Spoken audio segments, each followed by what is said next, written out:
Today is November 11th. Before I get started talking about what we're here today, I'd like to just give a heartfelt prayer of thanksgiving to all of those that gave their lives for this country, all those people that continue to serve. This is a special day. This is a hallowed day. Growing up, my dad served in World War II in the Navy, and people were called to serve. And then we had Korea, Vietnam, and the people serving today. And so we can never forget, and we can never give them enough thanks for what they've done for this nation. And one of the things that they fought for is for our right, our freedom, to have free and fair elections. So that is, at the end of the day, what we really need to be mindful, particularly in our office, as we work, finishing up and closing out the election that we just had.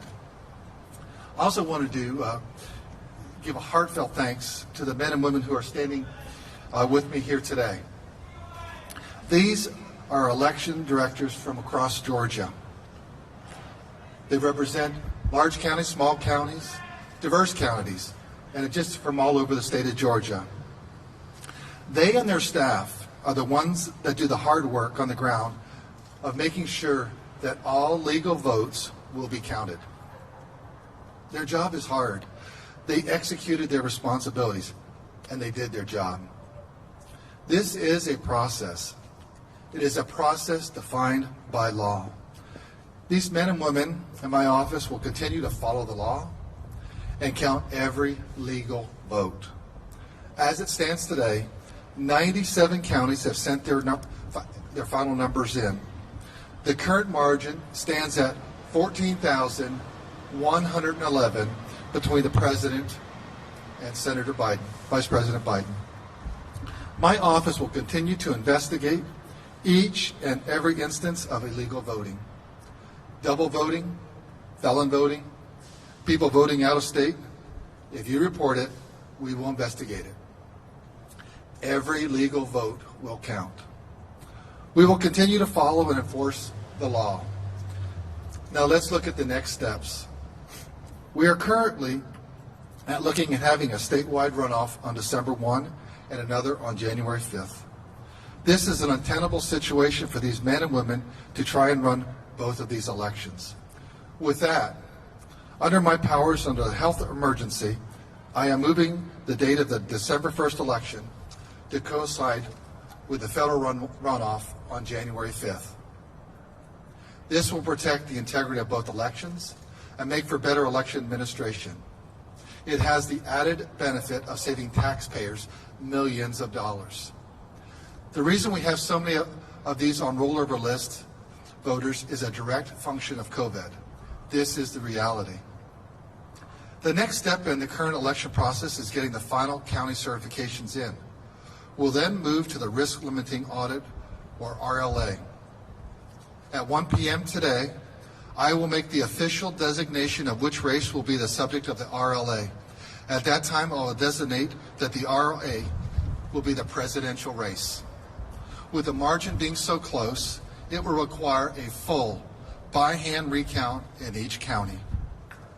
This will help build confidence. It will be an audit, a recount, and a recanvass all at once. It will be a heavy lift, but we will work with the counties to get this done in time for our state certification. Many of these workers will be working plenty of overtime.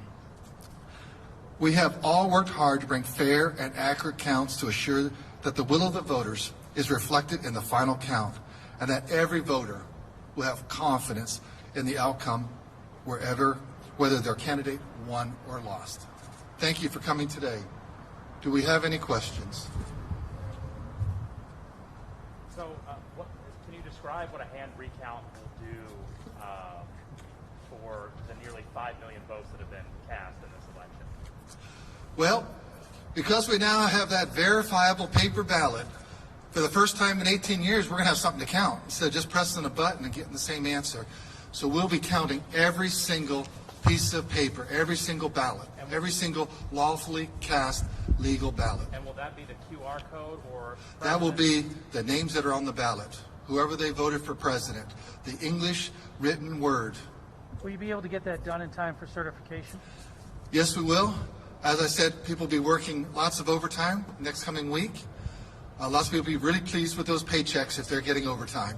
Secretary, for the recount, do you have an estimate on how many election workers it will take to do that? And is there also an estimated cost? Does that come out of county, state, or federal funds? That will be coming out of, we'll determine that at some point.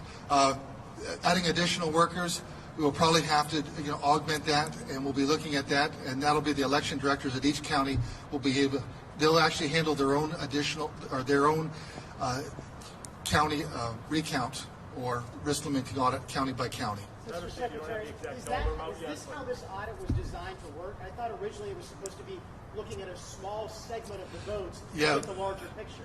Well, that's what's really interesting when you start really digging into probability theorem. When you have 5 million votes and the margin is so close, 14,000, if we pulled out 10,000 votes, all of a sudden it could say, well, this is the person that won. We pull out 100,000, it says this person won. We pull out 1 million, this person won. And that's why mathematically you actually have to do a full hand-by-hand recount of all because the margin is so close. Right now it's 14,101.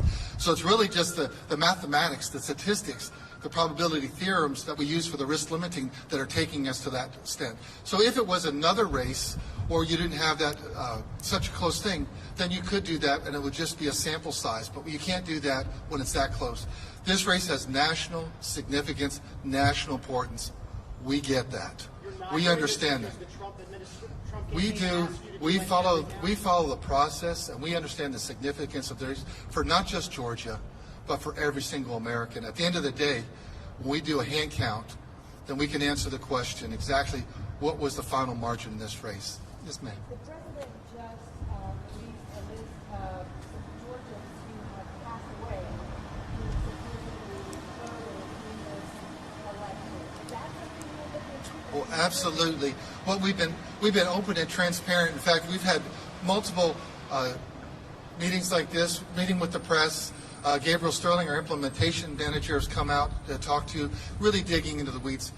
If you have any information about illegal voting or voter fraud, bring that to our attention.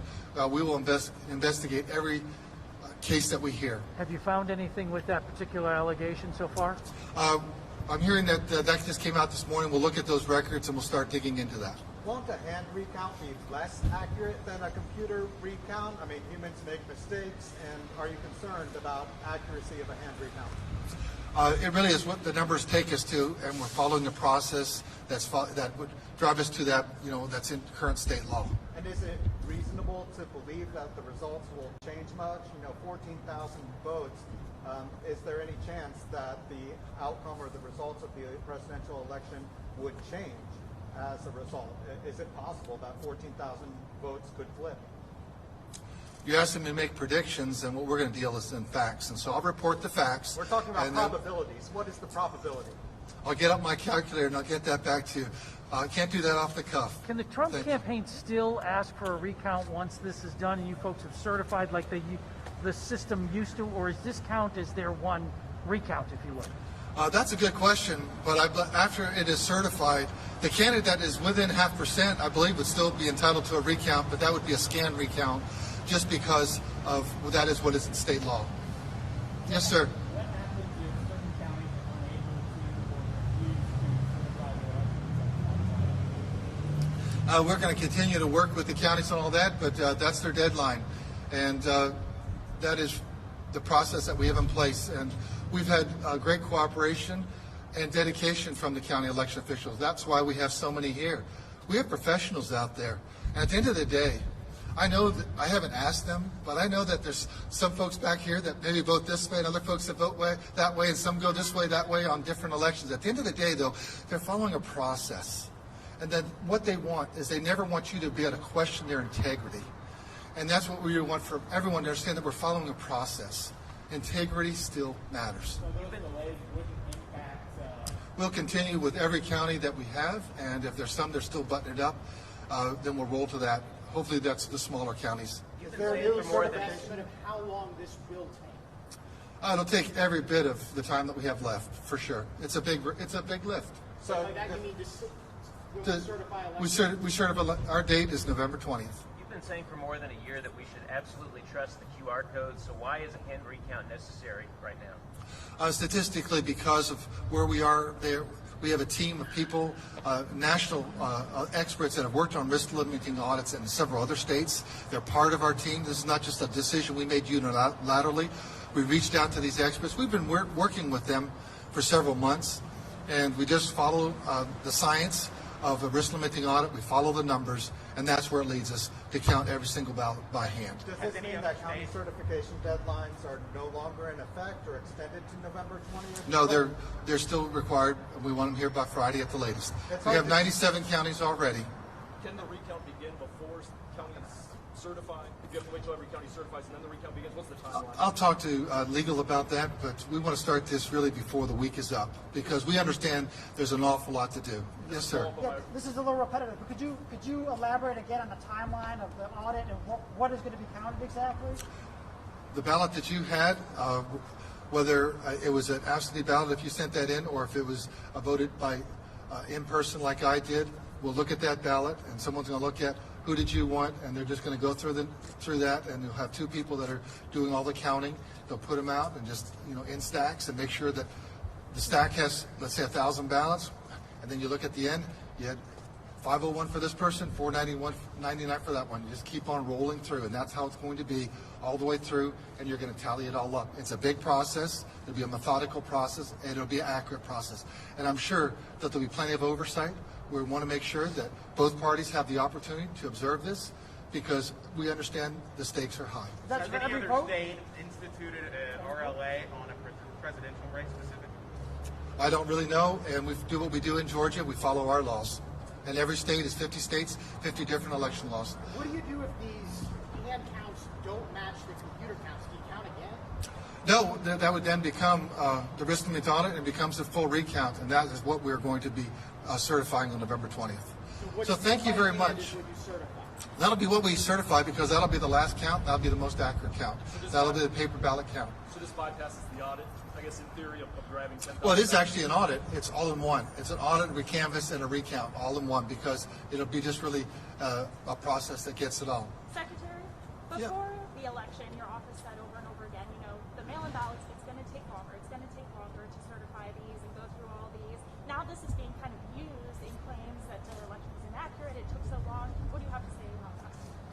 Well, what many people aren't aware of is that where we are in the process right now in our counting, we're in the same place that Florida is, North Carolina, and Texas.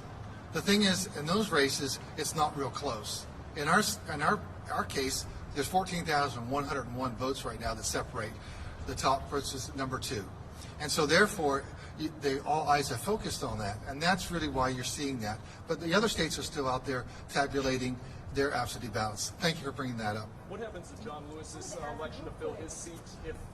That's still going on. But even though someone will have been sworn in for that seat, Akima Williams have already been sworn in by the time the special election now takes place. The 5th District is not affected by what we're doing It's not here. affected, okay. Secretary, as you know, the Republican Party is saying that a lot of Republican voters and Trump supporters in particular do not trust the election results. It's not the matching the person to the computer scan. It's did dead people vote? Did the mail service, did employees from the postal service steal the election? How will you remedy that in counting the votes? I mean, are you going to call Georgians who voted and say and ask, did you vote for this person? Is this person alive in your family? How do you remedy those accusations? How do you get to the bottom of it? Well, number one, I am not the Postmaster General. We have no control over the Federal Postal Service. So when people mail their ballots back, it's then under federal government control and the federal, post office, postal service. Once it gets to the counties, then that's when the counties, have handled that. Through this process, we believe that, and we know that the machines are correct in what you're going to find, we believe, in the count. As it relates to dead people and other, forms of illegal voting, that's why we've asked for, if you know of a case of illegal voting or suspected illegal voting, bring that to us. Anecdotes and stories doesn't work. We need something that we can actually investigate. I'm actually very grateful that Attorney General Barr I respect that man. This is his second round as being Attorney General of the United States of America, and he's a calm, very thorough attorney, and he's directed his U.S. attorneys to look for things. And the one thing that the federal government does have is resources that we don't have. And so if they can find something that we can't, that can help to bring to bear, we want to make sure that the only people that vote are legal voters. But that's not part of this process that Yeah, that we're counting what the paper ballots are, and those will be ongoing investigations. Does this hand recount set a precedent for every close race going forward in Georgia? No, we can pick whatever one we put, but we understand the national significance of this session right now. Next time it may be some other statewide race.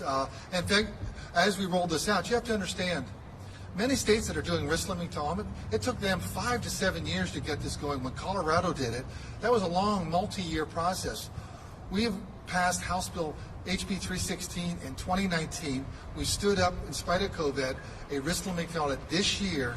And so in 9 months, 11 months, we're going to do the first statewide election with a risk limiting audit. So this is record time that we've done this. We're actually eventually going to be doing risk limiting audits for a host of elections to give you, the voter, confidence that when you've cast your ballot, it was accurately counted, that you have the confidence, and you can leave at the end of the day knowing the system, got it right. And then when we do that, we think it really is good for all of the Georgia. Are you doing this full recount because the Trump campaign asked you to? No, we're doing this because it is really what makes the most sense. With the national significance of this race and the closeness of this race, we have to run a statewide audit. This is the race that makes the most sense. Logically, as I worked with our team, this is really what made the most sense, and we'll be following the process on that. Secretary, just to follow up, I understand you don't have a total cost that this is going to be, but can you at least say who's going to foot the bill here? Is it the state? Is it the counties? You said there'll be a lot of overtime, so it sounds expensive. Yeah, it is. We understand that. Typically, the counties fund their own elections, and this is part of one of the things that they buy into. And right now, everyone's in austerity cuts, so that's the issue. But that's where we are, and I don't have an answer specific on that. I have my domain as Secretary of State, and I can only have my authority that I have within office, and we don't. That is something that would really be what the General Assembly perhaps could do to help the counties. So just so I describe it correctly, it sounds like the counties will foot the bill, but there's an opportunity possibly for... At the present time, that would be what it would be. So, Secretary, in your media releases to all of us, you bill yourself as Georgia as a national leader in elections. Has anything changed in that, or do you still consider yourself a national leader? Yeah, I think Georgia's done a great job. If you look what we've accomplished in this past year, we stood up a new voting system, new voting machines in less than 6 months. And that was really because we had an activist federal judge that said you can't use the old DRE machines. And so we had to do that for the first primary that we had coming up. All of a sudden we got hit with COVID that started hitting in February, and then March the General Assembly had to take a hiatus around March 15th. And so then we had to do a 360 or a 180 on what are we going to do here so that we can run elections that are safe, for voters. And what does that look like? And then coming out of that, we stood up an absentee ballot portal, so that we could have safe, secure requests for absentee ballots that required voters to tell us your name, day, month, and year, so we could identify you, and then also your Department of Driver's, service, your driver's license number. So we make sure it truly is the voter that's requesting this absentee ballot for additional security. And then we added ballot tracks. Then we added the wait time. Then we had very successful early day voting. We had a few lines the first couple of days, and then we had record 2.8 million voters plus voted in early voting. And we had very short lines for that. State Farm stood up, but across the state, every one of these election directors had great success. Then on the day of election, we had average wait time in the afternoon was about 2 minutes. At one point, I screenshot, put it out there on Facebook. We had wait times. The longest wait time was 40 minutes. It dropped down to 20 minutes, and before it was 10 minutes. So tremendous, results. And so I think that we've led in so many different areas, and we've proven that every vote counts and integrity matters. At the end of the day, that's good. What happens if the recount isn't done by November 20th? Well, then we'll just have to continue the process. But we have our, our charge. The November 20th is our day. And the one thing that we've learned in the construction industry, I've been in this thing really, hit my first construction job site when I was about 6 years old, sitting in my dad's pickup truck. And so I say all that. I grew up with the idea of deadlines, and in our business, it is all about deadlines. And every day, it's about hitting deadlines. And our election directors, they know all about deadlines because we have this date for this date for that. Registration. This early vote, day of election, and then all of a sudden you have a runoff, and then you roll into next year. We're going to have city and municipal elections, and then we're going to roll into the next year. So this whole operation is deadline driven. I'm just trying to understand how hundreds of human beings working long hours are going to be more accurate than computers. Well, that's why there'll be plenty of eyeballs on them to verify that every vote is accurately counted. And that's the way the process works because of the large number of votes and the closeness of the vote. It's the only way to do that. We've talked to our risk limiting experts in our office and also national experts in that. We're following the process. Thank you very much for coming out. We'll have another announcement later today. Thank you.